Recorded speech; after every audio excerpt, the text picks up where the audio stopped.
ಕಲ್ಲಲ್ಲ ಮುಳ್ಳಲ್ಲ, ಜೋಳದ ರೊಟ್ಟಿ, ಉತ್ತರ ಕರ್ನಾಟಕದ ಜೋಳದ ರೊಟ್ಟಿ ನೀವೇ ಮಾಡಿದ್ದು. ಜಮಾಯಿಸಿ, ಜೈ ಉತ್ತರ ಕರ್ನಾಟಕ.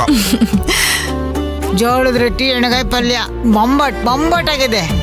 ಪ್ರಭಾ, ತುಂಬಾ ತುಂಬಾ ಚೆನ್ನಾಗಿ ಮಾಡಿದ್ಯಾ ಕಣೆ. ಅತ್ತೆ, ನಮ್ ಗೀತಾ ಒಬ್ಬಳನ್ನ ಬಿಟ್ಟು ಬೇರೆ ಎಲ್ರೂ ಅಡ್ಗೆ ಮಾಡೋದಕ್ಕೆ ಸಹಾಯ ಮಾಡಿದ್ದಾರೆ. ಎಲ್ರಿಗೂ ಕ್ರೆಡಿಟ್ ಸೇರ್ಬೇಕು. ಅದೇ ನಾನ್ ಸಹಾಯ ಮಾಡಿಲ್ಲ. ಏನ್ ಮಾಡೋದು, ಕ್ರೆಡಿಟ್ ಕಾರ್ಡ್ ಬ್ಲಾಕ್ ಆಗಿದೆ. ಅಡಿಗೆ ಮಾಡೋ ಕ್ರೆಡಿಟ್ ಹೋಯ್ತು. ತಿನ್ನಿ. ಅಡ್ಗೆಗೆ ಸಹಾಯ ಮಾಡೋ ಕ್ರೆಡಿಟ್ಗಿಂತ ಕ್ರೆಡಿಟ್ ಕಾರ್ಡ್ ತುಂಬಾನೇ ಇಂಪಾರ್ಟೆಂಟ್. ಅದ್ರ ಬಗ್ಗೆ ಯೋಚನೆ ಮಾಡಿ ತಿನ್ನಿ. ಲೇ, ನಾನು ಕಾರ್ಡ್ಲೆಸ್ ಗೋವಿಂದ ಆಗಬೇಕು ಅಂತ ಅನ್ಕೊಂಡಿದ್ದೀನಿ ಕಣೆ. ನೀ ಏನೇನು ತಿನ್ನು. ರೊಟ್ಟಿ ಸೂಪರ್ ಆಗಿ ಮಾಡಿದ್ದಾರೆ.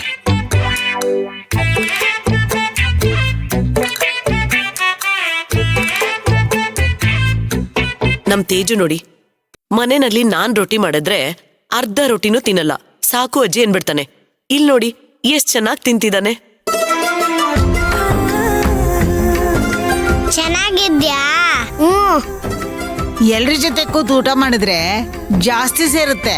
ಇವತ್ ನೋಡು, ನಾನ್ ದಿನ ಒಂದೇ ರೊಟ್ಟಿ ತಿನ್ನೋಳು, ಇವತ್ 2 ರೊಟ್ಟಿ ತಿಂತೀನಿ.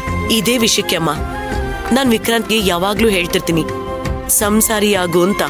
ಅದು ಮಕ್ಕಳ ಬೆಳವಣಿಗೆಗೆ ತುಂಬಾ ಮುಖ್ಯ ಆಗುತ್ತೆ ಅಂತ.